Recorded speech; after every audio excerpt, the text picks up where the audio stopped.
સુરતના ward number 18ની પેટા ચૂંટણીનું પરિણામ જાહેર। વોર્ડ નંબર 18ની પેટા ચૂંટણીમાં ભાજપના ઉમેદવારની ભવ્ય જીત। કોંગ્રેસ અને આપ પાર્ટીના ઉમેદવારોને માત આપી 7086 મતોની લીડથી વિજય મેળવ્યો। ભાજપ ઉમેદવાર જીતુ કાછડ 17359 મતો, કોંગ્રેસ ઉમેદવાર સંજય રામાનંદી 10273, આપ પાર્ટીના ઉમેદવાર સુરજ આહિરને 1917 મતો મળ્યા।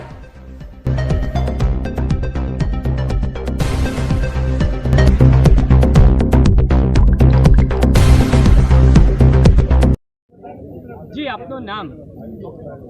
જીતુભાઈ કાછડ, હું ભારતીય જનતા પાર્ટીના ઉમેદવાર તરીકે આજે વોર્ડ નંબર 18 માં વિજય થયો છે। વોર્ડ નંબર 18ના ઇલેક્શનની અંદર ગુજરાત પ્રદેશના અધ્યક્ષ અને જળશક્તિ મંત્રી આદરણીય શ્રી સી આર પાટીલના સાહેબના માર્ગદર્શન હેઠળ અને સુરત શહેરના અધ્યક્ષ નિરંજનભાઈ ઝાંઝમેરા અને સુરત શહેરના સંગઠનથી લઈને અમારા દરેક બૂથ લેવલના કાર્યકર્તા આ ચૂંટણીના મેદાનમાં હતા અને ભારતીય જનતા પાર્ટીનો 7086 વોટથી વિજય થયો છે અને આનો સંપૂર્ણ શ્રેય હું ભારતીય જનતા પાર્ટીના કાર્યકર્તાઓ અને વોર્ડ નંબરના 18ના મતદારોને આપું છું। કેવી રીતે મહેનત કરવામાં આવી હતી અને શું કામગીરી કરશો?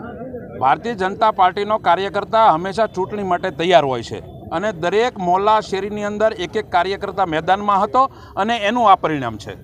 આગળ શું કેવી રીતે કામગીરી? 4 વર્ષની અંદર ખૂબ જ આ વિસ્તારની અંદર વિકાસના કામો થયા છે અને હજી 1 વર્ષ બાકી છે, ત્યારે અમારી ટીમ સાથે રહીને સુરત મહાનગરપાલિકામાં અમારું શાસન છે, તો એમને વિશ્વાસમાં લઈને જે કાંઈ પ્રશ્નો છે એ પૂરા કરીશું।